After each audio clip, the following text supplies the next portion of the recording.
Continuamos con la serie sobre el perfeccionamiento de los santos. El perfeccionamiento de los santos, y el título de la enseñanza es Nuestro compromiso con la iglesia local número 2. Nuestro compromiso con la iglesia local número 2. La semana pasada vimos la diferencia entre una iglesia local y la iglesia universal. ¿Hay alguien que me pueda decir de manera breve, rápido, cuál es la diferencia entre la iglesia local y la iglesia universal? Si se acuerdan de algo.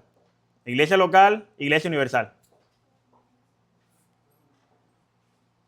No se maten en contestar, ¿eh? No tienen que... No se amontonen. ¿Qué es una iglesia local? ¿Se acuerdan? Hermanos en Cristo que nos reunimos. Los hermanos en Cristo que nos reunimos en un local. ¿Qué más? La iglesia local es una representación de lo que es la iglesia universal. Eso es la iglesia local. Es por eso que nos reunimos como iglesia. Porque ahí nos identificamos todos los que nos reconocemos como iglesia universal. Esa es la iglesia local. La iglesia universal es el cuerpo invisible de Jesucristo. Eso no sabemos dónde están, a menos que nos identifiquemos como cristianos los unos a los otros. O que como iglesia local reconozcamos somos hermanos y miembros de una iglesia donde estamos comprometidos a rendirnos cuentas, a cumplir con lo que la gran comisión, a cumplir con lo que la palabra del Señor dice, a someternos a la disciplina y al gobierno de esa iglesia junto con pastores, maestros y los dones que Dios ha puesto en esa iglesia. Y quiero que me acompañen a 1 Timoteo. 1 Timoteo capítulo 3, versículo del 14 al 15. Y ese pasaje bíblico, ustedes saben, es el que siempre usamos, 1 Timothy, chapter 3, 14 to 15. Hermanos, me gustaría que de alguna forma traten de memorizarlo. Memorizar las escrituras es de muchísimo beneficio. Les sirve a ustedes para recordarse en momentos... 1 Timoteo 3, del 14 al 15. Alguien que lo tenga, que lo pueda leer. Si no, lo leo yo. ¿Lo tienes, Luis? 3, 14. ¿Cómo dice? Ese ahí encima dice eso. El ministerio de la verdad. Esto te escribo, aunque tengo la esperanza de ir pronto a verte, para que sin tardo sepas cómo debes conducirte en la casa de Dios, que es la iglesia de Dios viviente, columna y baluarte de la verdad. Ahí está. Esto te escribo, por si tardo sepas cómo debes conducirte en la casa de Dios. La casa de Dios dice que es la iglesia, que es columna y baluarte de la verdad. De manera que la casa de Dios es el lugar donde nosotros tenemos una verdad y esa verdad está en las Escrituras. La iglesia tiene el compromiso y la responsabilidad de guardar lo que dicen las Escrituras y enseñarlos a la congregación. Tenemos el compromiso de que en un mundo que no tiene la verdad, nosotros poder compartir esa verdad y aquellos cristianos que están empezando a conocer a Jesús, conozcan esa verdad, porque Jesucristo dijo en Juan 14:6, yo soy el camino, la verdad y la vida. Entonces, como iglesia local, tenemos la responsabilidad de comprometernos en guardar esa verdad y ponerla en muy alto. Ponerla en muy alto. Donde el mundo dice que no hay ninguna verdad, y la iglesia ostenta decir, nosotros tenemos esa verdad. El mundo dice, no, todo es relativo. Sí, para el mundo. Pero Jesucristo vino al mundo y Él dijo, yo soy esa verdad. Y esa verdad la dejaron escrita los apóstoles y lo pusieron como un fundamento para la iglesia. Entonces, la semana pasada vimos que es una iglesia y que es una iglesia local. Vimos la diferencia entre la iglesia local y la iglesia universal. También vimos por qué debemos de ser miembros de una iglesia. Y nos quedamos en la pregunta, ¿por qué la iglesia debe de tener una membresía? ¿Por qué la iglesia debe de tener una membresía? Yo no respondí todo porque no me dio tiempo, pero voy a contestar algunas otras cosas. La iglesia, hermanos, esa es la pregunta número 4. La Biblia no menciona la palabra membresía o no menciona de que debe de haber una membresía explícitamente. No lo dice explícitamente, pero sí asume que hay una membresía por el orden en el que se hacen las cosas. La Biblia asume, o cuando leemos las Escrituras, asumimos de que hay una membresía en las iglesias locales. aunque la Biblia no lo dice así explícitamente. ¿Por qué creemos esto? Si ustedes se acuerdan, en Hechos 1:15, no lo tienen que buscar, pero si ustedes se acuerdan, en Hechos 1:15 dice que eran 120 que estaban reunidos, ¿en dónde? En el aposento alto. 120 personas. ¿Cuántos discípulos no tuvo Jesús? ¿Cuántas personas no alimentó Jesús? Y cuando Él murió, solamente quedaban 120. Ya no quedaban muchos. Sí, muchos profesan y dicen, sí, yo soy cristiano, pero a la hora de la verdad, a la hora de la persecución, a la hora de los momentos difíciles, ya no son cristianos y empiezan a abandonar su fe. Y en Hechos 2:41, cuando Pedro comunica el mensaje, dice que se añadieron a la iglesia como ¿cuántos?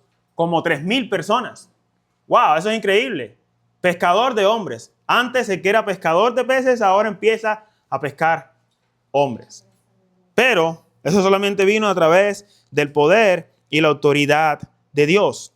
Pasen a Hechos capítulo 2. Hechos capítulo 2. Hechos capítulo 2, versículo 41. Hechos capítulo 2, versículo 41. ¿Lo tiene? ¿Leal? Oh, no lo tiene todavía. Lo tengo, pero no. Oh, está bien, está bien. ¿Lo tienes o no? 41 y 42.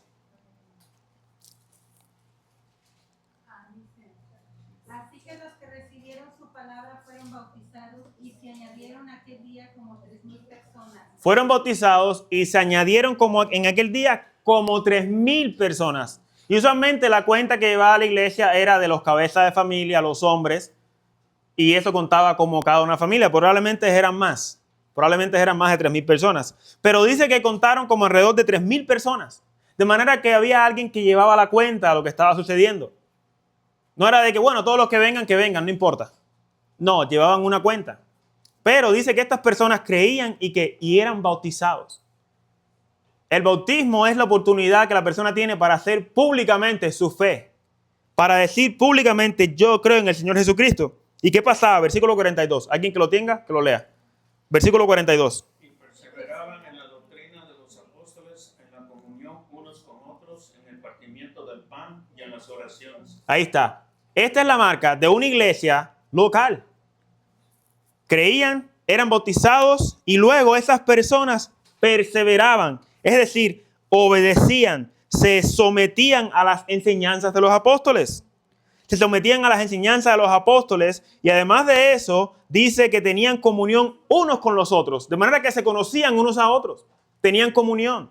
Tenían cosas en común. Dice el versículo 42, dice en el partimiento del pan y en las oraciones. Y dice el versículo 44, todos los que habían creído estaban juntos y tenían en común todas las cosas. Todas las cosas. De manera que ya pasaron de dejar de decir, ¿sabes qué? Yo soy judío, yo soy griego, yo soy de aquella región, yo soy de esta región, esta es mi cultura. No, ahora tenemos las cosas en común. ¿Por qué? Porque ahora tenemos la misma fe. Ahora tenemos la misma convicción. Y eso era la evidencia del sometimiento de parte de Dios. Dice el versículo 46, y perseverando unánimes. ¿Se acuerdan la vez que estudiamos de la unidad del Espíritu? Perseveraban unánimes cada día en el templo. Ya no cabían en la casa. Ya no cabían en la casa, ahora tenían que moverse a un templo. 120 estaban apretados en el lugar, en el aposento alto. Ya no cabían, entonces tuvieron que empezar a reunirse en el templo. Y partiendo el pan en las casas. Esto es como una forma de decir que empezaron a hacer grupos pequeños en las casas. Comían juntos con alegría y sencillez de corazón. Versículo 47, alabando a Dios y teniendo favor con todo el pueblo y el Señor. Miren quién añadía cada día a la iglesia los que habían de ser salvos. Esta es la marca de una iglesia local. De manera que la Biblia no dice explícitamente que la iglesia tiene que tener una membresía, pero muestra cuando la lees de que había una forma de membresía. Y la membresía es de manera formal decir de que tú estás de acuerdo o estás en compromiso con la iglesia a la que te estás congregando.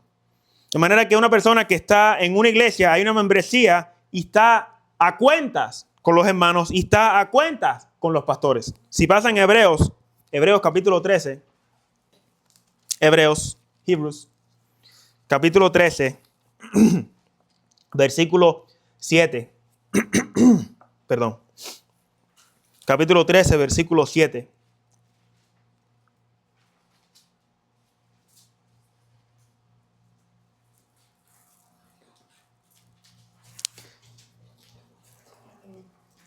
Amén. Necesito a alguien que lea el 7 y necesito a otra persona que lea el versículo 17. Hebreos 7 y luego el 17. Sí. Acordaos de vuestros pastores que os hablaron la palabra de Dios. Considerad cuál haya sido el resultado de su conducta e imitad su fe. Ok. Acordaos de vuestros pastores. Quiere decir que estas personas tenían pastores personales. Acordaos de vuestros, esto es posesivo, tus pastores. Acordaos de ellos que os hablaron la palabra de Dios. Considerad, miren, examinen cuál es el resultado de su conducta y qué. Imitad su fe. Alguien que lee el versículo 17. Obedecer a vuestros pastores y sujetaos a ellos, porque ellos velan por vuestras almas, como quienes han de dar cuenta, para que lo hagan con alegría y no quejándose, porque esto no es obvio. No es provechoso. Ahora, dice, obedeced a vuestros pastores. ¿Qué pastores? Dice, vuestros pastores. De manera que tú tienes unos pastores. No es, ¿qué pastores? ¿Los pastores de que están en Las Vegas? ¿Los pastores que están en YouTube? ¿Los pastores que están en las redes sociales? ¿Qué pastores? Obedeced a vuestros pastores. Vuestros pastores. De manera que Dios ha puesto pastores a la iglesia y a la iglesia local principalmente para que las personas sean pastoreadas. Sean pastoreadas. La próxima semana, y que yo voy a estar hablando acerca de las diferentes responsabilidades en la iglesia como pastores, diáconos, ancianos y otros ministerios en la iglesia, yo voy a hablar un poco más con detalles qué cosas son las responsabilidades de los pastores en la iglesia, para que lo entiendan con un poco más claro. ¿Cuál es mi responsabilidad con ustedes y cuál es la responsabilidad de ustedes conmigo? Yo también tengo que ser llamado a cuenta. Yo también tienen que decirme cuando dice la Biblia que si un hermano peca contra ti, yo también soy un hermano tuyo. Que simplemente Dios me ha dado la responsabilidad en mis hombros de pastorearte. Pero dice las Escrituras que los pastores son vuestros. Son vuestros. Cuando una oveja a una iglesia y no conoce a su pastor, yo no sé qué está haciendo el pastor y tampoco sé qué está haciendo la oveja. Porque el pastor dice que velan por esas ovejas como quien tiene que dar cuenta. ¿Cómo va a velar por esa oveja sin dar cuenta de ella? ¿De qué manera va a dar cuenta de esa oveja si no vela por ella? En ese día, cuando esté delante del Señor, ¿sabías que tal persona iba a tu iglesia? ¿Qué persona? Si yo me bajaba del púlpito y no saludaba a nadie. Yo no conocía a nadie. Esa oveja me la presentaron un día, jamás la volví a ver. ¿Cómo vas tú a dar cuenta por esas personas? De manera que, si dice, obedeced a vuestros pastores y sujetaos a ellos, de manera que tienes una relación con ellos. Dice, porque ellos velan por vuestras almas como quien han de dar cuenta. Dice, para que lo hagan con alegría y no quejándose, porque esto no os es provechoso. ¿Por qué no os es provechoso? No porque el pastor se va a tomar personal con ustedes. No os es provechoso porque estos hombres son hombres de Dios, hombres que realmente aman a Dios. No está hablando de falsos maestros ni falsos pastores. Está hablando de pastores que verdaderamente los aman, os cuidan, velan por vuestras almas. Y dice, esto no es provechoso para ustedes. Delante de Dios. Delante de Dios. Hay pastores que toman ventaja de la congregación, pero aquí está hablando de pastores que aman a la congregación, que están dispuestos a hacer lo imposible para que las personas conozcan, amen a Dios y entiendan cuál es su responsabilidad como hermanos en Cristo. Entonces, la Biblia no explícitamente dice que hay una membresía, pero muestra de que tenemos la responsabilidad de los unos con los otros, de los pastores con las ovejas, de las ovejas con los pastores, y luego de los hermanos amarse y tener cosas en común. Discipularse los unos a los otros, esa es la gran comisión. Eso lo estudiamos hace varias semanas atrás. Pero, además de que es importante tener una membresía, y aunque la Biblia lo dice de manera implícita, es importante tener una membresía, hermanos, porque eso protege a la congregación. Eso protege a la congregación. Y tú me dices, ¿cómo la membresía protege a la congregación? Bueno, yo le voy a dar un pasaje bíblico que otra vez es de manera implícita que lo está diciendo, pero es fácil de entender. Pasen a Hechos. Hechos capítulo 20. Hechos capítulo 20.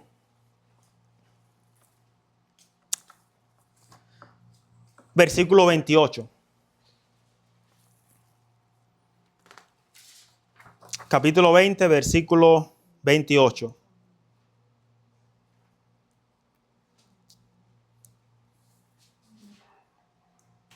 ¿Lo tiene, hermana? ¿Ya lo tiene? Léalo. Por tanto, mirad por vosotros y por todo el rebaño en que el Espíritu Santo os ha puesto por obispos para apacentar la iglesia del Señor, la cual él ganó por su propia sangre. Lea hasta el 32. Porque yo sé que después de mi partida entrarán en medio de vosotros lobos rapaces que no perdonarán al rebaño. Y de vosotros mismos se levantarán hombres que hablen cosas perversas para arrastrar tras sí a los discípulos. Por tanto, velad, acordaos que por 3 años de noche y de día no he cesado de amonestar con lágrimas a cada uno. Y ahora, hermanos, os encomiendo a Dios y a la palabra de su gracia, que tiene poder para sobreedificaros y dar herencia con todos los santificados. Ok, todos los santificados. Ahora, ¿cuál es el deber de estos pastores? De acuerdo al versículo 28, ¿cuál es el deber de estos pastores? Apacentar. ¿Qué más? Dice apacentar. ¿Qué más?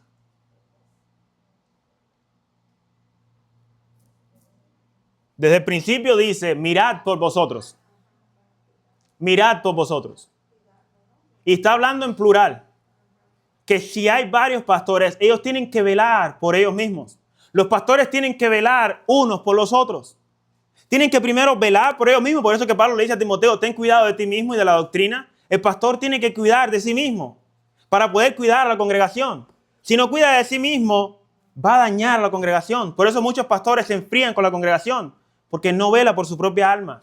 No cuida de su propia alma. Entonces él dice, por tanto, mirad por vosotros mismos. Mirad por vosotros, dice, ¿y por quién más? Y por todo el rebaño. Y miren quién los puso en ese rebaño. En que el Espíritu Santo os ha puesto por obispos. El que lo ha puesto en esa posición pastoral es el Espíritu Santo. Él no se puso por su propia cuenta. Y luego la palabra obispo es alguien que está supervisando, encargado de velar de que la persona esté espiritualmente sana, de que la persona esté espiritualmente madura, de que la persona esté espiritualmente bien. Espiritualmente bien, esa es la responsabilidad. Y luego dice, por todo el rebaño en que el Espíritu Santo os ha puesto por obispos, ¿para qué? Para apacentar la iglesia del Señor, es alimentar. Tiene la responsabilidad de nutrir a la congregación. Y dice que él ganó, en otras palabras, él compró por su propia sangre. Miren el valor que tiene la esposa de Cristo. Cristo dio su sangre por ella, la compró con su sangre. No dio dinero, dio su propia vida. Fue un intercambio de vida. Eso fue lo que hizo Cristo por su esposa. La compró para Dios, es decir, la redimió. Porque la paga del pecado era la muerte. Él pagó el precio por ella. Eso fue lo que hizo. Él pagó el precio por ella. Es por eso que la Biblia lo llama el nuevo Adán. El nuevo Adán. Lo que Adán no hizo con Eva, Cristo lo hizo por su iglesia. Lo hizo por su esposa. Entonces, tienen que velar por ellos y luego tienen que velar por todo el rebaño. ¿Por qué tienen que hacer esto? Dice, versículo 29. Porque yo sé que después de mi partida entrarán en medio de vosotros lobos rapaces que no perdonarán ¿a qué? Al rebaño. De manera que los pastores tienen que velar por sí mismos y luego tienen que velar por toda la congregación de que no entren lobos. Y lo más triste es que los lobos no vienen diciendo que son lobos. Los lobos vienen diciendo que son ovejas. No, yo soy cristiano. Sí, yo soy cristiano, yo amo a Dios y todas las cosas. Pero nunca te va a decir que es un lobo. Porque va a venir disfrazado de oveja. Y hermanos, esa ilustración del lobo disfrazado de oveja es porque el pastor que pastoreaba ovejas tenía la costumbre de que como él pastoreaba ovejas, cuando él trasquilaba a la oveja, que le quitaba la piel, luego él se ponía pieles de ovejas y las ovejas lo identificaban fácil. Porque así venía vestido. Entonces la ilustración es que van a venir hombres vestidos de ovejas, dándole a la apariencia a las demás ovejas que son ovejas y ellas los van a seguir. Miren lo que dice el versículo 30. Dice, y de vosotros mismos. Escuchen bien. Dice en el versículo 29, después de mi partida, entrarán. Dice que van a entrar gente de afuera. Pero luego dice el versículo 30, y de vosotros mismos se levantarán hombres que hablen cosas perversas para arrastrar tras sí a los discípulos. De entre ustedes mismos, hermanos. De entre ustedes mismos. Por eso dice, velen por ustedes mismos. Tengan cuidado de ustedes mismos. Y luego de todo el rebaño. Es por eso que todos nos tenemos que llamar a cuentas. Nos tenemos que llamar a cuentas. Entonces, vemos aquí que hay una responsabilidad con una iglesia local, con un rebaño que el pastor tiene que pastorear, y vemos que esto es una forma en la que se cuidan los unos a los otros. ¿Cómo yo voy a cuidar a gente que no conozco? Eso es como decir de que hay un artista famoso y que ese artista famoso yo lo vea todo el tiempo en las redes sociales y que un día yo lo vea en persona y le diga, oye, ¿te acuerdas de mí? Yo no sé quién tú eres. Yo estoy pastoreando a alguien y me está escuchando en las redes sociales o en YouTube. Yo no estoy pastoreando a esa persona, hermanos. Puede escuchar todos los mensajes que quieran míos. Yo no estoy pastoreando a esa persona. Pastoreo es individual. Es conocer a tus ovejas por las que voy a dar cuenta. Imagínense que yo dé cuenta por personas que yo ni conozco. Pues mándenme a matar de una vez porque yo no sé ni cómo es la vida de esa persona. Yo, exactamente, cara a cara. Tenemos que conocer a las personas. Entonces, dentro de la iglesia habrá lobos. Habrán lobos. Habrán falsos cristianos. Y los falsos lobos son falsos hermanos. Falsos hermanos. Un falso maestro, un falso pastor, un falso líder es un falso cristiano. Un falso cristiano. En Gálatas 2:4, Pablo menciona acerca de los falsos hermanos. Gálatas 2:4. Gálatas está después de Romanos. Galatians. Perdón, de 2 de Corintios. Gálatas 2:4. Él dice, y a pesar de los falsos hermanos introducidos a escondidas, que entraban para espiar nuestra libertad que tenemos en Cristo, para reducirnos a esclavitud. Falsos hermanos. Falsos hermanos. Y lo que pasa es esto, que si tú no cuidas de quienes entran al rebaño, y entrar al rebaño no es una persona que visita una iglesia. Entrar al rebaño es una persona que se hace miembro, se compromete con una iglesia. Dice que entran hermanos falsos introducidos a escondidas. Dice que entraban para espiar nuestra libertad que tenemos en Cristo Jesús, para reducirnos a esclavitud. Y luego en la carta que está antes de Gálatas, Corintios, 2 de Corintios, 2 Corinthians, capítulo 11, versículo 26, Pablo está hablando acerca de todas las luchas que él ha tenido. Luchas de todo tipo, hermano. Fue apedreado. Lean el versículo 23. Dice en el versículo 23. Son ministros de Cristo. Como si estuviera loco hablo. Yo más. En trabajos más abundantes. En azotes sin números. En cárceles más. En peligros de muertes muchas veces. De los judíos 5 veces he recibido 40 azotes menos 1. 3 veces he sido azotado con varas. 1 vez apedreado. 3 veces he padecido naufragio. 1 noche y 1 día he estado como náufrago en alta mar. Estoy en el versículo 25. Y luego dice en el versículo 26, 11:25. Y luego 11:26. En caminos muchas veces. En peligros de ríos. Peligros de ladrones. Peligros de los de mi nación. Peligros de los gentiles. Peligros en la ciudad. Peligros en el desierto. Peligros en el mar. Y luego lo más triste.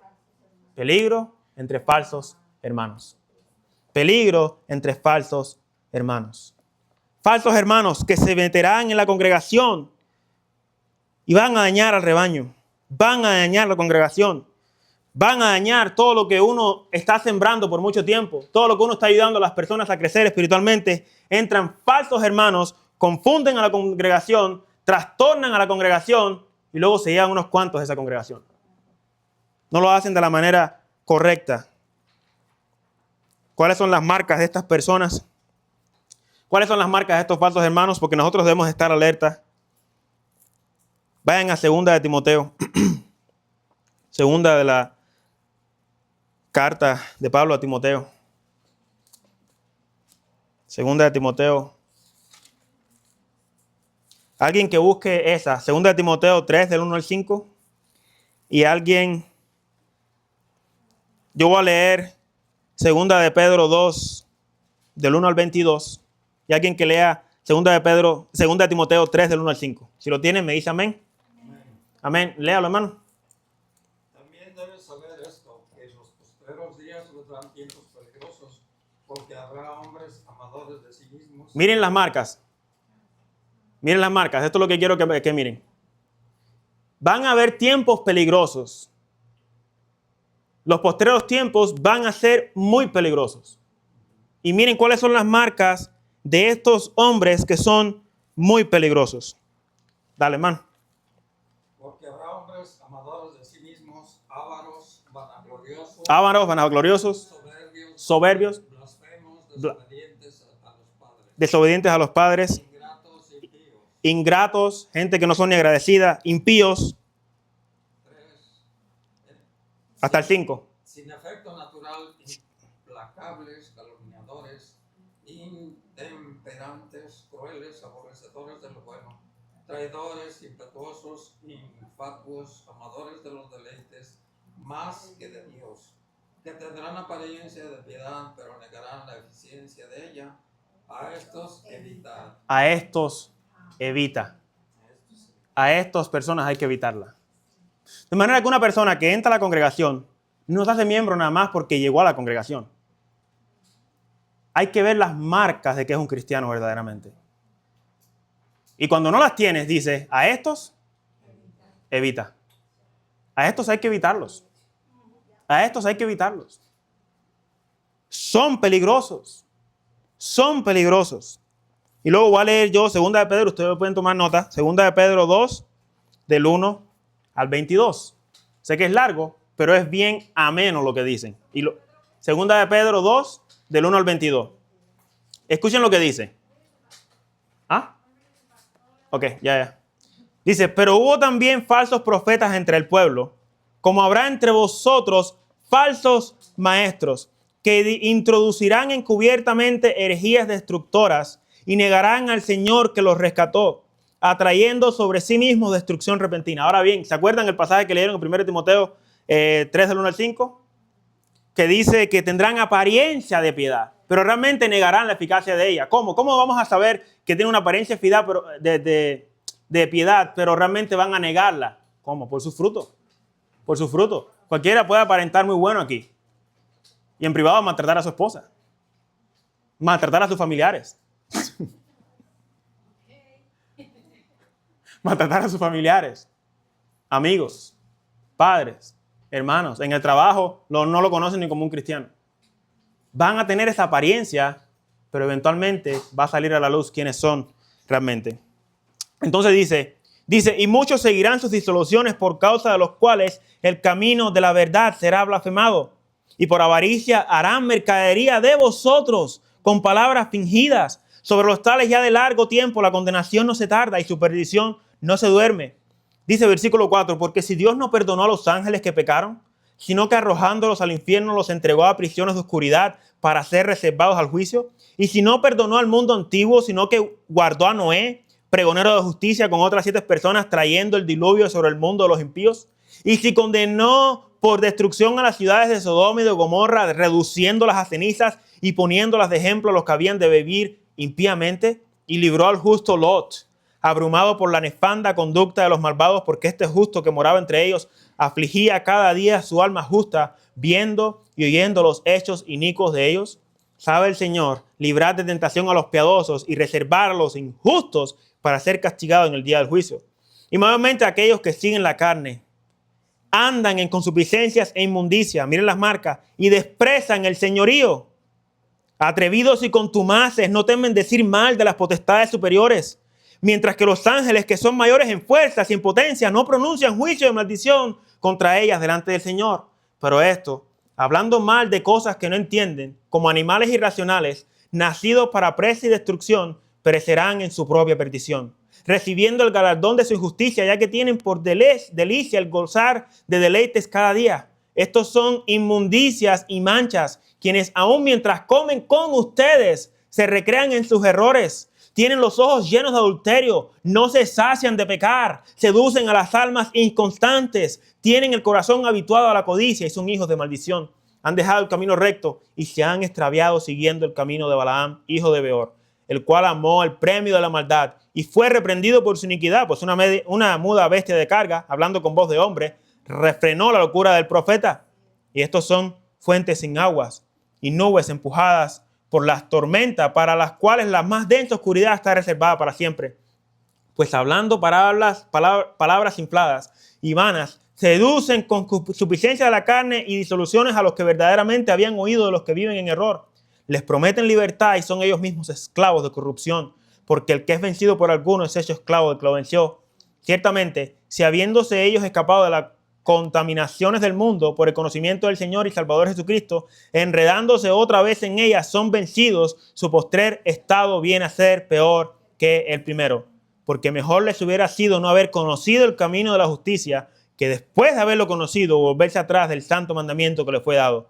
Pero les ha acontecido lo del verdadero proverbio: el perro vuelve a su vómito y la puerca lavada a revocarse en el cielo. Miren qué triste lo que la palabra enseña acerca de estos falsos hermanos. Y estas son las marcas. Estas son las marcas de los falsos hermanos. Son las marcas. Otro pasaje que pueden apuntar, hermanos, no lo vamos a buscar, pero lo pueden apuntar. Está en Judas 1, del 3 al 19. Y les voy a dar un ejemplo de cómo es que una persona que es falso hermano se puede introducir y nosotros podemos verlo y creer que es una persona, un realmente hermano, y hacerlo incluso hasta miembro de una congregación. Si pasan a Hechos capítulo 4, Hechos capítulo 8, perdón.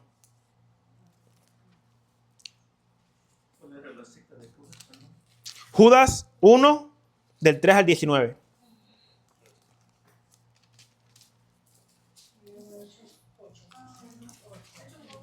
Hechos 8, 4 en adelante.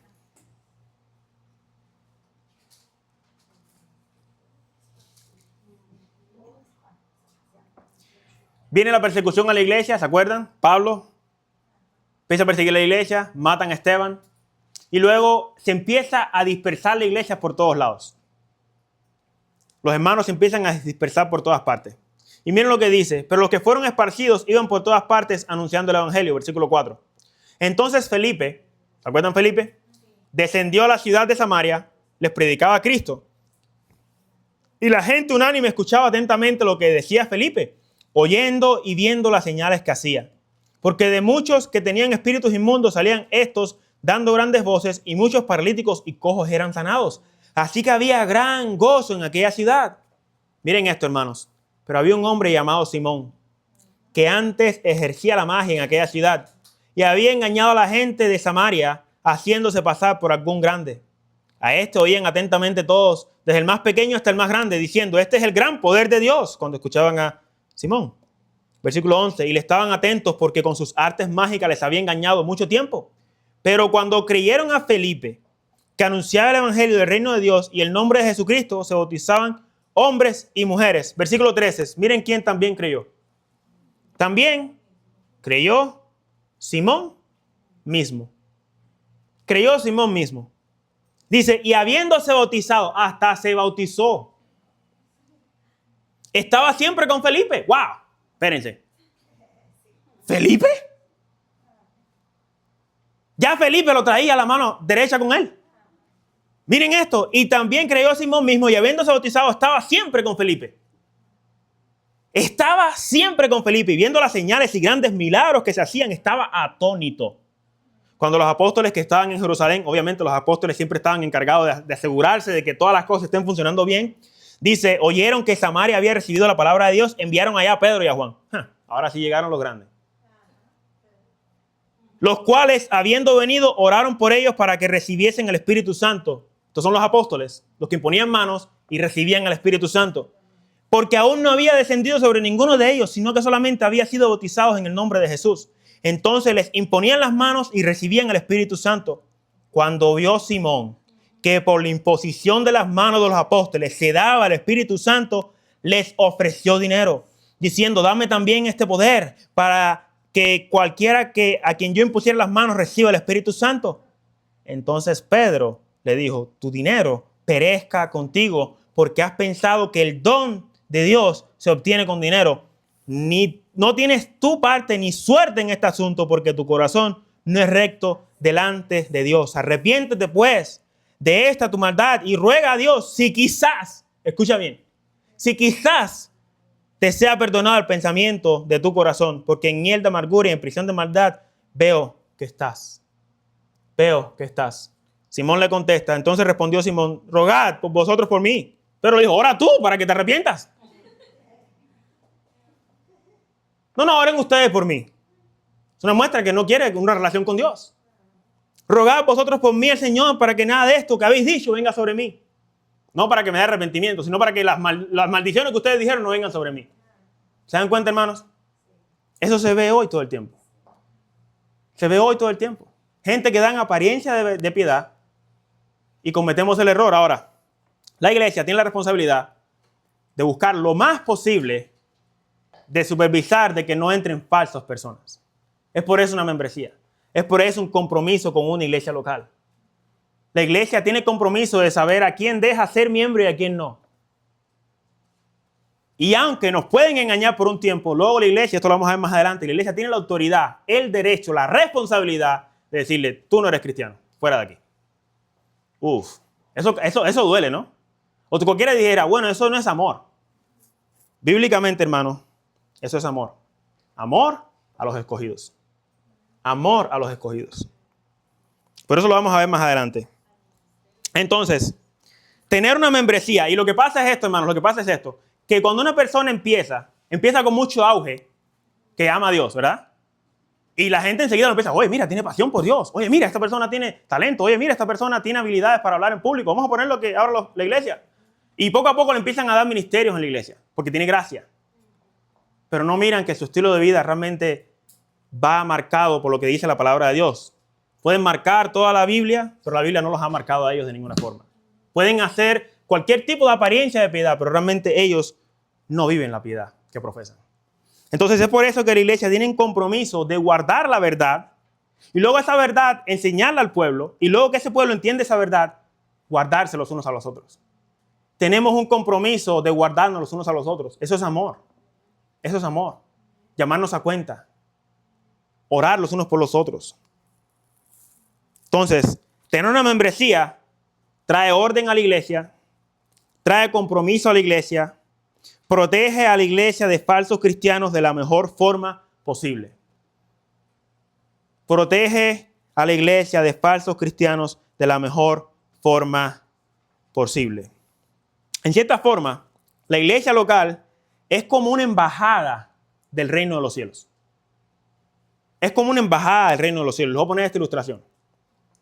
Supongamos que yo voy a la embajada de España que está en California y yo llego a la embajada de España y yo les digo, ¿saben qué? Denme un pasaporte de España.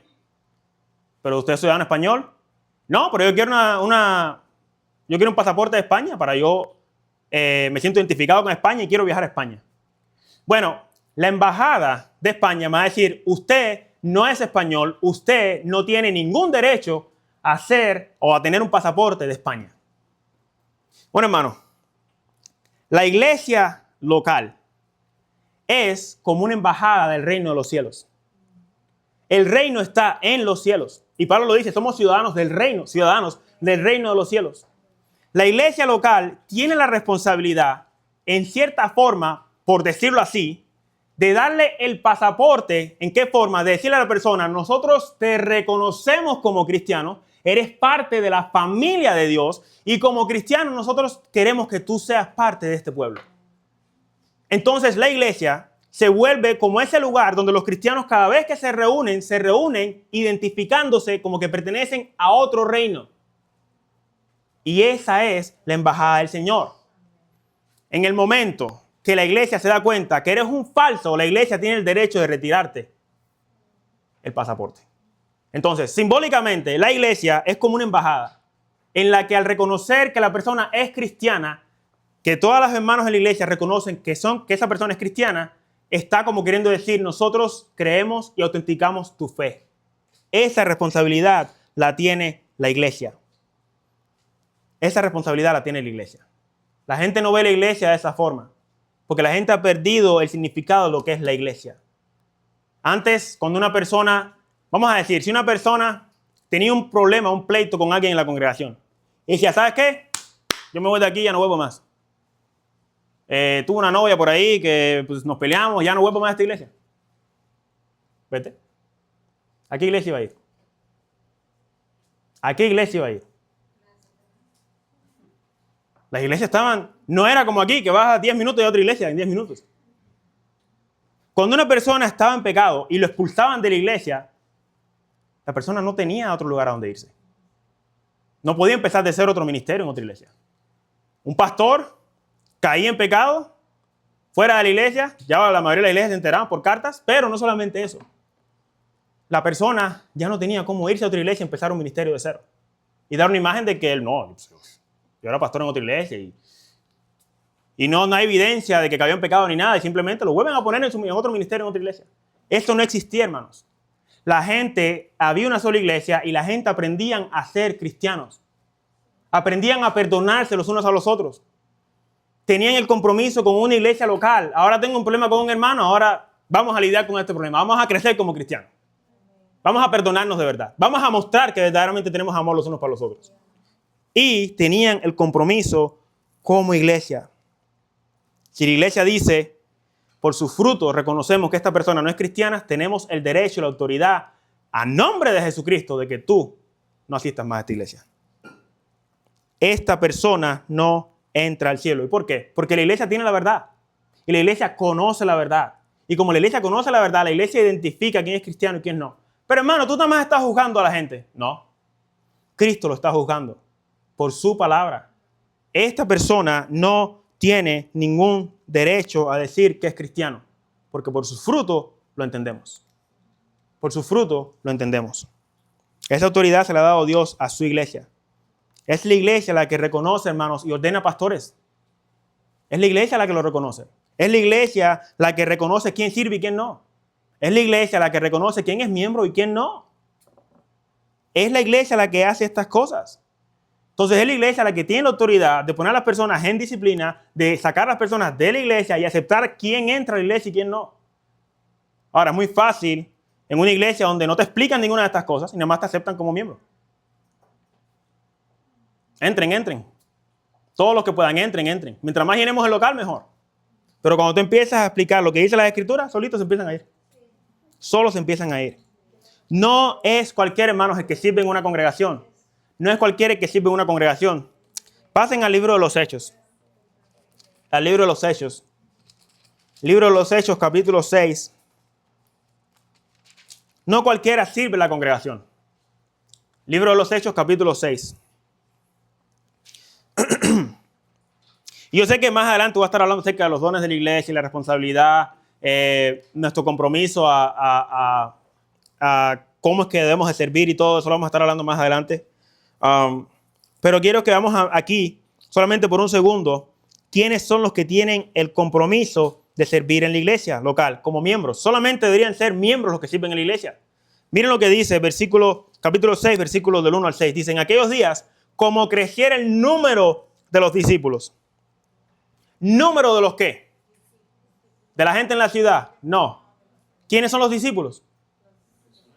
Las personas de la iglesia. Los que son reconocidos como discípulos. Son discípulos. Cuando Jesucristo dijo, ir y hacer discípulos, es no hacer discípulos míos. No es como dice Pablo, no hacer discípulos de Pablo. Este es un discípulo de Jesucristo. De manera que cuando la Biblia los reconoce como discípulos, dice, crecía el número de los discípulos. Crecía el número de los creyentes. Crecía el número de las personas que venían a adorar a Dios genuinamente. Ese número creció. ¿Y cómo creció?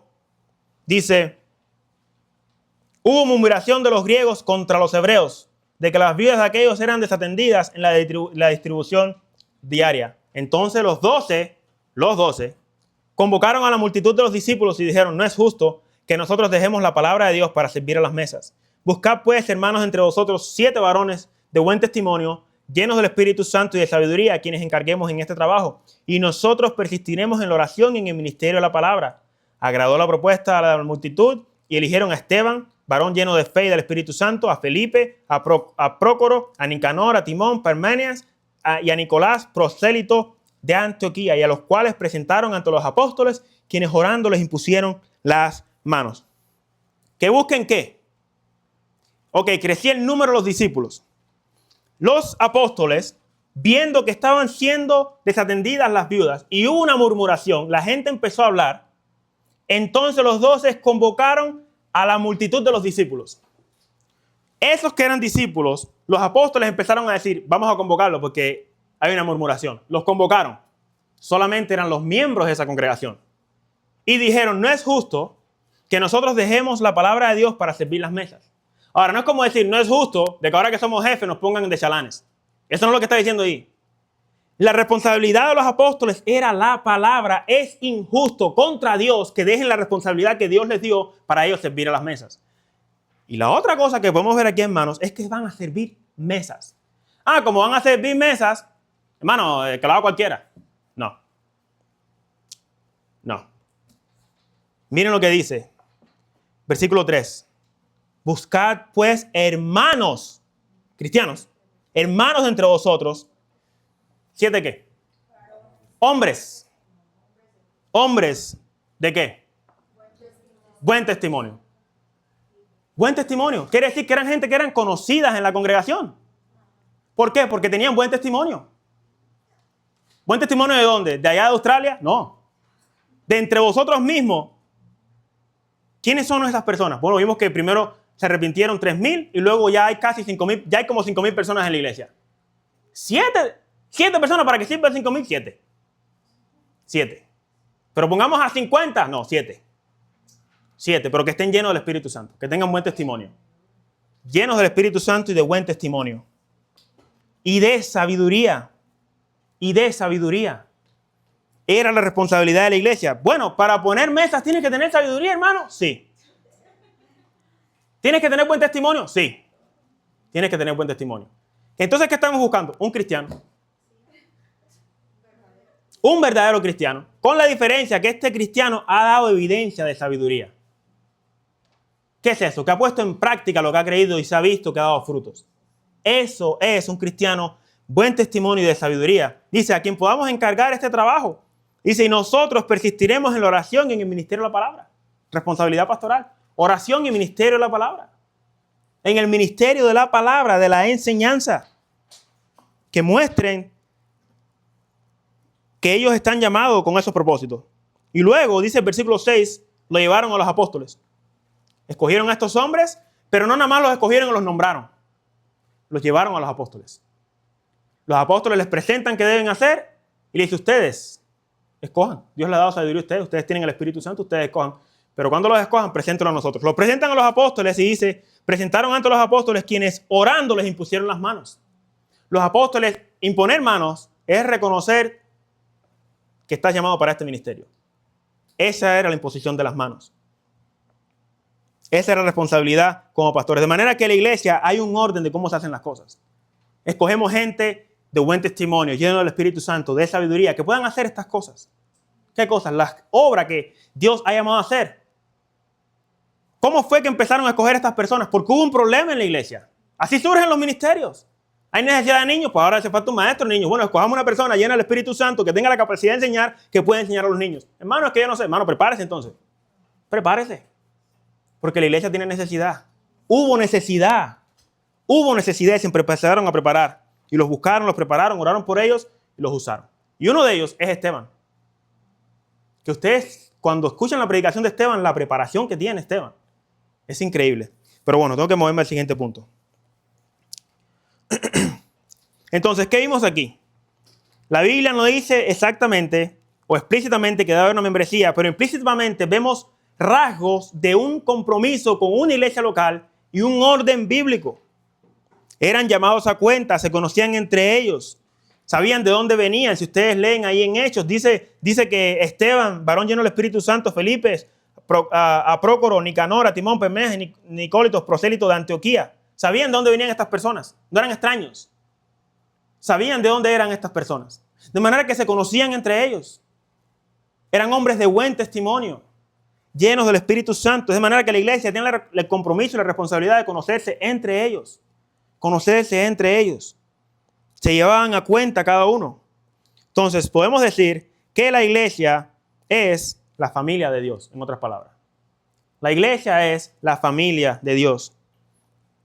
Pablo lo llama así en Gálatas 6:10. Lo pueden apuntar. Gálatas 6:10, la iglesia es la familia de Dios. En Efesios 2:19, Pablo también lo llama que es la familia de Dios. Efesios 2:19. De manera que es la familia de Dios, ¿por qué? Porque Dios es nuestro Padre. Jesucristo es nuestro hermano mayor, de acuerdo a Hebreos 2, del 10 al 12. Y nosotros somos los hermanos, también hijos de Dios, de manera que nosotros somos adoptados. Cristo es hijo unigénito, hijo legítimo. Nosotros somos adoptados, pero ahora estamos en esa familia. Y en esa familia nos llevamos a cuenta. Nos llevamos a cuenta. Entonces, si yo pregunto, ¿por qué es importante la membresía en la iglesia local? ¿Por qué es importante entonces la membresía en una iglesia local? Para que haya orden. ¿Qué más?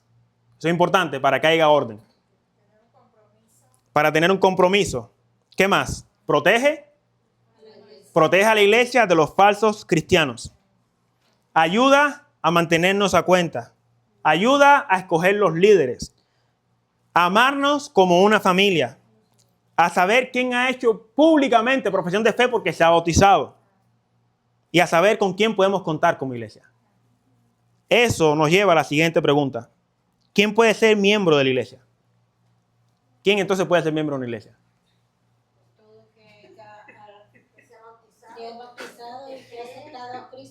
Todo aquel que haya sido bautizado, que haya reconocido a Cristo.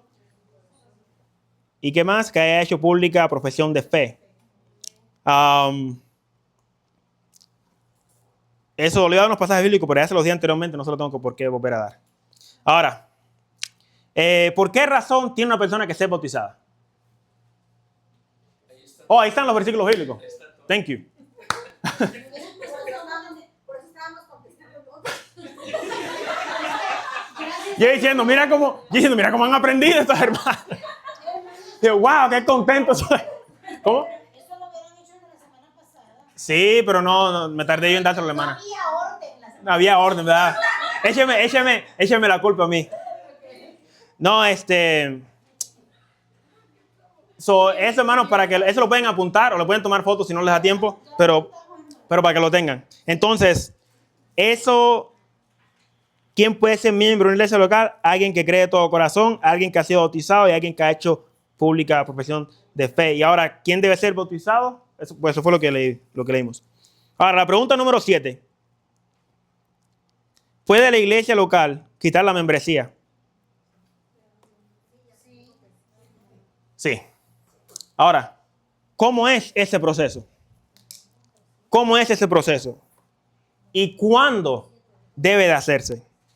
A esto le llamamos la disciplina de la iglesia. Y muchas personas lo hacen de diferentes maneras. El propósito de la disciplina en la iglesia es para mantener a la iglesia sana, para restauración del pecador, por amor a la iglesia de Jesucristo, para la santidad de la iglesia y para que el resto de las personas también tengan temor de Dios. Para crear temor de Dios en el corazón de las personas. Veamos el proceso, hermanos, que muestra Cristo. Y ya casi estoy a punto de terminar, pero realmente necesito terminar este punto. Mateo capítulo 28. Mateo capítulo 28. Perdón. Esos son los pasajes bíblicos que voy a estar citando. Quizás no me dé tiempo de leerlos todos, pero para que lo guarden, hermanos. Mateo capítulo 28. Capítulo 18, perdón.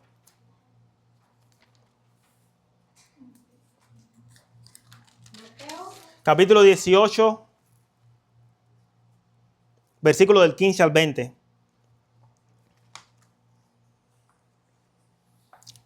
Dice Mateo 18, versículo 15, dice, por tanto, si tu hermano peca contra ti, ve y repréndele estando tú y él solos. Si te oyere, has ganado a tu hermano. Mas si no te oyere, toma aún contigo uno o dos, para que en boca de 2 o 3 testigos conste toda palabra. Si no los oyere a ellos, dilo a la iglesia. Y si no oyere a la iglesia, tenle por gentil y publicano. Entonces, el orden de Jesús, versículo 15, si tu hermano peca contra ti, o si lo ves pecando de la manera correcta en la que lo debe decir el pasaje, ve y repréndele. ¿Cómo? Estando tú y él solos. Estando tú y él solos. Esto es llamarlo a cuenta. Y esa responsabilidad la tenemos todos, hermanos. Esa responsabilidad no lo tiene solamente el pastor de la iglesia. Esa responsabilidad la tenemos todos como iglesia. Esto es llamarnos a cuentas los unos a los otros, incluyéndome a mí. Tristemente, hermanos, en muchas iglesias ven a los pastores cometiendo un montón de errores, cometiendo un montón de cosas que a Dios no le agrada y no le llaman la atención a los pastores. No le llaman la atención. Oh, es que él es un ungido del Señor y sabrá lo que está haciendo. No sabe lo que está haciendo. Hay que llamarle la atención. ¿Por qué? Porque hay que llamarlo a cuenta. Si tú amas a tu hermano verdaderamente, porque el pastor también es tu hermano, llámale la atención. Llámale la atención. Si beca contra ti, ve y repréndele estando tú y él solos. Tú y él solos. No lo pongas en Facebook. Tú y él solos. Esa es nuestra responsabilidad. Y si ustedes leen, no lo busquen, pero si ustedes lo pueden apuntar, está en Ezequiel capítulo 3, para que ustedes entiendan que esta es la responsabilidad de todos nosotros. Ezequiel capítulo 3, versículo 18.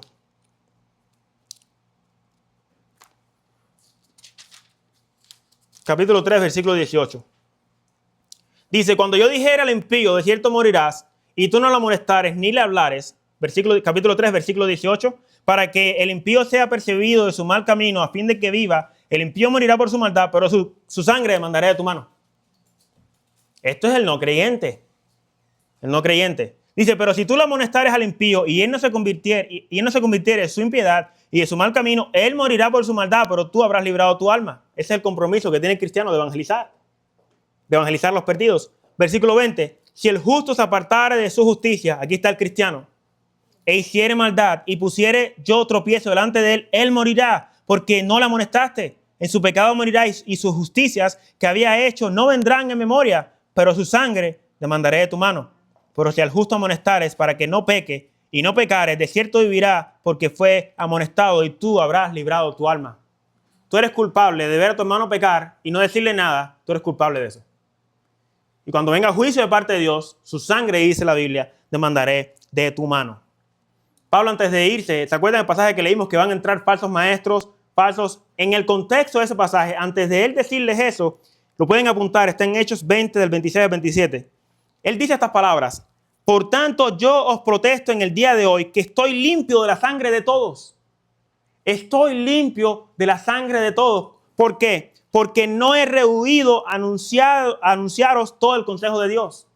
No tienen excusa porque yo les he predicado toda la palabra de Dios. No tienen excusa. De manera que la sangre de ustedes, yo estoy limpio de la sangre de ustedes. Yo no soy culpable de sus maldades. Los pastores vamos a tener que darle cuentas a Dios.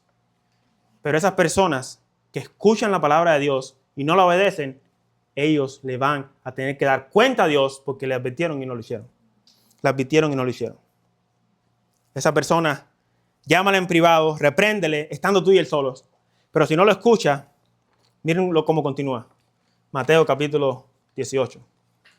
Mateo capítulo 18, versículo 19. Versículo 16. Dice, mas si no te oyere, toma aún contigo a 1 o 2, para que en boca de 2 o 3 testigos conste toda palabra.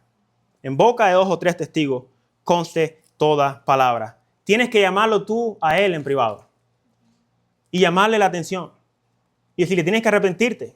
Cuando la persona no se quiere arrepentir, bueno, entonces llama a otros testigos y diles. Y una vez que les digas, si él no escucha, pero hay una forma en la que se debe de decir. Hay una forma en la que se debe decir las cosas a la persona que está, y es por amor a esa persona.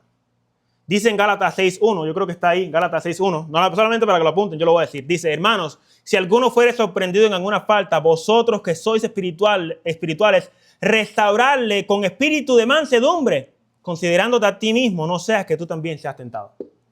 Tú tienes que hacer las cosas con mansedumbre, con amor. Restaurarlo. Ese es el propósito, restaurarlo.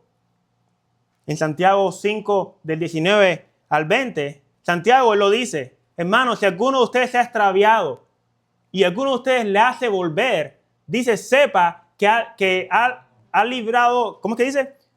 Ha librado, ha salvado de muerte un alma y ha cubrido multitud de pecados. De manera que Dios se goza en que nosotros, si hay un hermano que se ha extraviado o ha pecado, nosotros lo restauremos con el espíritu de mansedumbre, con amor, buscándolo con ese deseo.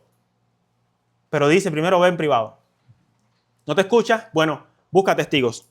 Esa parte de buscar testigos, eso viene de la costumbre bíblica de buscar 2 o 3 testigos. Eso está en Deuteronomio 16, 17:6 y 19:15. Esa era costumbre en Israel. Alguno peca, busca 2 o 3 testigos. Y luego en el requisito, si alguien acusa a un pastor, dice en 1 Timoteo 5:19, dice, contra un anciano no admitas acusación, sino con 2 o 3 testigos. De manera que ese es el orden para toda la iglesia. Sea que sea pastor o sea que no sea pastor. Ese es el orden. 2 o 3 testigos. Habla con él en privado. Y si no te escucha, entonces llama a 2 o 3 testigos. Entonces, si no escucha a esos 2 o 3 testigos, ¿qué dice el versículo 17? Dilo a la iglesia. Dilo a la iglesia. ¿Qué iglesia? Si una persona no tiene una congregación, ¿a qué iglesia se lo va a decir? Si esa persona no está dándole cuenta a nadie, ¿a quién se lo va a decir? Dilo a la iglesia. Bueno, vienes a esta iglesia, hermano, hay un hermano que vive, que trabaja conmigo, y él es hermano, porque yo creo que es cristiano, pero está en pecado, y quiero que se lo digamos a la iglesia. La iglesia va a decir, ¿y qué? ¿Cuál es el orden de la disciplina? El punto de esto es poder disciplinar a la persona. La disciplina es para restauración de la persona. Ese es el propósito de la disciplina. Es para decirle a la congregación y que la persona se arrepienta. Que la persona se arrepienta de sus pecados. Si no lo oye a ellos, dice, dilo a la congregación. Y si ya no lo escucha la congregación, ¿qué dice ahí? Tenlo por gentil y publicano. Es decir, esta persona no es un cristiano. Esta persona no es un cristiano. No se somete a nadie. Nadie lo puede llamar a cuentas. Y luego en la congregación tampoco se somete. De manera que esa persona no es cristiana y la iglesia tiene el derecho de decirle, tú no eres cristiano, fuera de aquí. Tenle por gentil y publicano. El gentil y publicano, los judíos lo veían como un traidor. El gentil no pertenecía a Israel y el publicano era un traidor de Israel. Así lo veía el pueblo de Israel. Entonces, el propósito es restaurarlo. Restaurarlo. Disciplinarlo para restaurarlo. Pero si la persona no quiere restauración, ya se hizo el orden. Se le habló en privado. Fueron testigos. Luego tampoco escucha a la congregación. No se somete a Cristo. Cristo dejó este orden. Si no se somete al orden que Cristo puso, entonces, ¿a qué vienes? Y te es peor quedarte escuchando y no obedecer al Señor si sigues yendo a una iglesia. Te es peor.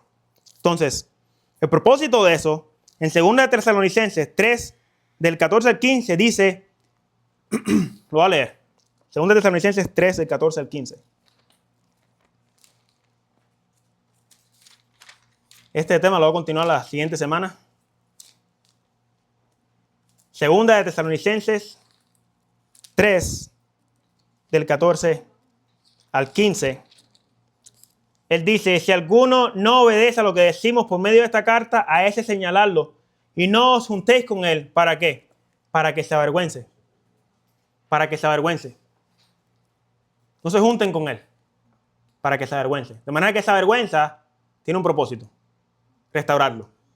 Cuando la persona empieza a sentir vergüenza por lo que ha hecho y empieza a sentirse redarguido por medio del Espíritu Santo que lo que está haciendo está mal, va a volver. Y dice, mas no lo tengáis por enemigo, sino amonestarle como hermano.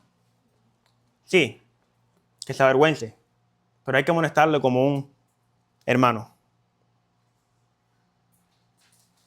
En 1 Timoteo 5:20 dice, a los que persisten en pecar, repréndelos enfrente de todos para que los demás también teman. Para que los demás también teman. Recientemente cayó, hace como un año atrás, cayó un pastor que yo admiro muchísimo en pecado de inmoralidad sexual.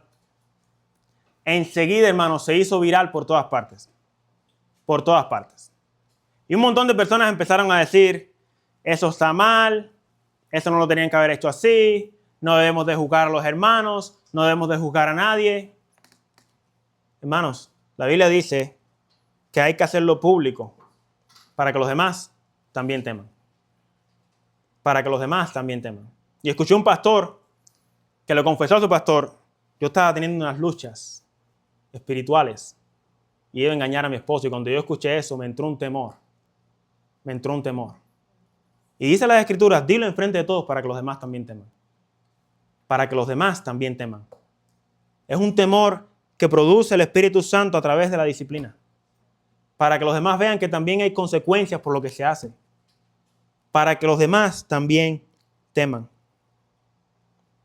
Y luego en 2 de Timoteo 2, de 24 al 25, dice que nosotros debemos de restaurarlos con mansedumbre por si quizás Dios les conceda que se arrepientan. Por si quizás Dios les conceda que se arrepientan. 2 de Timoteo 2, del 24 al 25. Es ese, 2 de Timoteo 2, 25. Pero un poco más de contexto es el versículo 24. ¿Ustedes se acuerdan cuando Pablo regañó a Pedro? ¿Lo llamó en privado? No. Pablo no llamó a Pedro en privado. Pablo, enfrente de todo el mundo, regañó a Pedro. Regañó a Pedro. Porque hay momentos en que la persona, y sobre todo si es un líder, tiene uno que llamarle la atención enfrente de todo el mundo, para que los demás también teman. Y Pablo no le preocupó. Eso está en Gálatas 2, del 11 al 17, lo pueden apuntar. Hay momentos en los que la congregación tiene la responsabilidad de llamarle la atención a las personas públicamente. Y esa autoridad nos la ha dado Cristo. Nos la ha dado Cristo. Voy a cerrar ya con este, hermanos. Yo sé que ya me pasé de tiempo, pero voy a cerrar ya con este. Eso está en 1 Corintios 5. 1 Corintios 5. Realmente necesito presentar este punto. Miren lo que Pablo dice. 1 Corintios capítulo 5. Es tan serio lo de la disciplina de la iglesia que miren cómo Pablo lo menciona. Miren el capítulo 5. Vamos a leer solamente del 1 al 6. Dice: de cierto se oye que hay entre vosotros fornicación. Se oye. ¿Sabes por qué se oye? Porque alguien le había escrito a Pablo y era un grupo de hermanos que le llaman los de Cloé. En el capítulo 1, versículo 11 dice: porque he sido informado acerca de vosotros, hermanos míos, por los de Cloé, que hay entre vosotros contienda. Los hermanos de Cloé. A Pablo le llegó una información de esta iglesia que habían hermanos que tenían contiendas. La iglesia de Corinto estaba tan desordenada, llena de dones, pero tan desordenada. Y había tanto desorden que estaban permitiendo fornicación en la iglesia. Miren lo que dice el versículo 1, capítulo 5. Se oye que hay entre vosotros fornicación. ¿De quién? De los de Cloé. Los de Cloé fueron los que informaron todas estas cosas a Pablo. Y tal fornicación cual ni aún se nombra entre los gentiles. Gente que no son cristianos. Tanto que alguno tiene la mujer de su padre. ¡Wow! Dice, esto ni se oye entre los gentiles. La mujer de su padre no es su mamá, es su madrastra. Al parecer, él estaba durmiendo con la mujer de su padre, su madrastra. Dice, y vosotros estáis envanecidos. Están envanecidos. Y esto es una crítica, hermano, bien grande. ¿Sabes por qué? Porque en el capítulo 13 le dice a ellos, el amor no se envanece. El amor no se envanece. Por eso el capítulo 13, que la mayoría no solamente lo usamos en las bodas, pero es una crítica de Pablo a los de Primera de Corintios, a la iglesia de Corinto. Dice, ¿no debería más bien haberos lamentado para que fuese quitado de en medio de vosotros el que cometió tal acción? Hermanos, era sacarlo de en medio, quitarlo de la congregación. Dice el versículo 3, ciertamente yo, como ausente en cuerpo, pero presente en espíritu, ya como presente he juzgado al que cometió tal hecho. Pablo dice, yo no estoy ahí, pero yo presente en el espíritu, es decir, en común acuerdo con ustedes, yo ya juzgué al que tal hizo. Ya lo juzgué. Pablo, pero qué fuerte tú eres. Ya está juzgado. Dice el versículo 4, en el nombre de nuestro Señor Jesucristo, reunidos vosotros y mi espíritu, y la traducción correcta debe decir ahí, cuando os reunáis. Cuando reunáis, Pablo está diciendo, cuando ustedes se reúnan, la próxima vez que se reúnan, yo voy a estar con ustedes presente en espíritu. ¿Qué es esto? En común acuerdo, en unidad. Ustedes tienen mi apoyo en lo que van a hacer. Y él le dice a ellos, con el poder de nuestro Señor Jesucristo, el tal sea entregado a Satanás para destrucción de la carne, a fin de que el espíritu sea salvo en el día del Señor Jesús. No es buena vuestra jactancia. ¿No sabéis que un poco de levadura leuda toda la masa? Ustedes permitiendo ese pecado, un poco es como un poco de levadura y eso fermenta toda la masa. Fermenta toda la masa. Destruye toda la masa. Ustedes están permitiendo pecado. La tal persona que ha cometido esta acción dice, se ha entregado a Satanás. ¿Sabe lo que es entregado a Satanás? ¿Quién es el príncipe de este mundo? Satanás. Envíenlo al mundo. Se ha entregado a Satanás. Sea entregado a Satanás. Y luego dice, cuando reunáis, ni le dejen saber. Ni le dejen saber. No le manden un WhatsApp. No le manden un texto en privado. Cuando llegue y cuando estén reunidos, hermanos, les dejo saber, tal persona no es uno de nosotros. ¿Por qué? Por esto y por esto. Ya se le habló en privado. Ya se le habló a personas con testigos. Y él no quiere escuchar tampoco a la iglesia. Esa persona no es cristiana. Por favor, que no entre más. ¿Qué dicen las personas? Eso no es amor. Sí, porque es que el mundo define amor como quiere. Pero Cristo es el orden. Cristo es el orden. Y Pablo los menciona con nombre y apellido. En 1 Timoteo 1:20, él los menciona a Himeneo y Alejandro. Los entregué a Satanás para que aprendan a no blasfemar. Los expulsé de la iglesia. Yo mismo tuve que llegar a la iglesia y expulsarlos. Porque estaban destruyendo a la congregación. Estaban dañando a la congregación. Entonces, hermanos, vamos a dejarlo ahí. La próxima semana continuamos.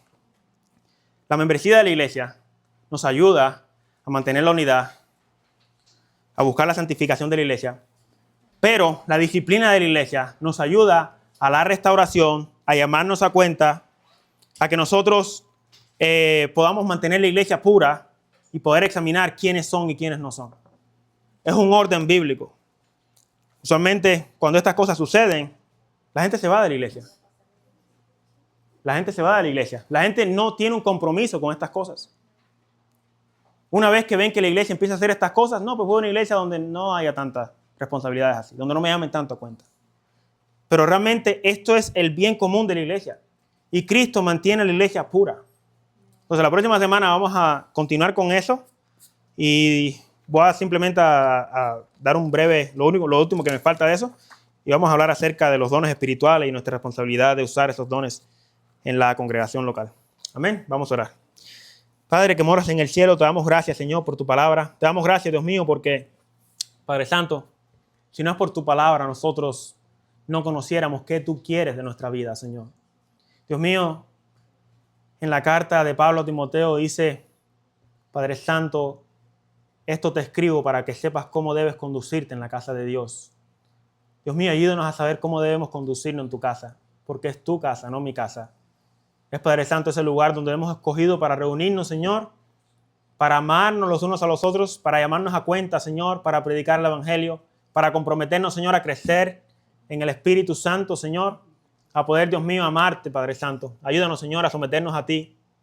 Dios mío, a entender que un compromiso con una iglesia local es más que una simple membresía de un gimnasio o de un club social. Es un compromiso con una familia. Es un compromiso, Señor, con los escogidos, para edificarnos unos a otros, de llamarnos a cuenta los unos a los otros, Padre Santo, y para protegernos, Señor, como familia, de saber quién entra y quién no entra. En el nombre poderoso de tu Hijo amado, Señor, nosotros te los pedimos y te damos gracias. Amén.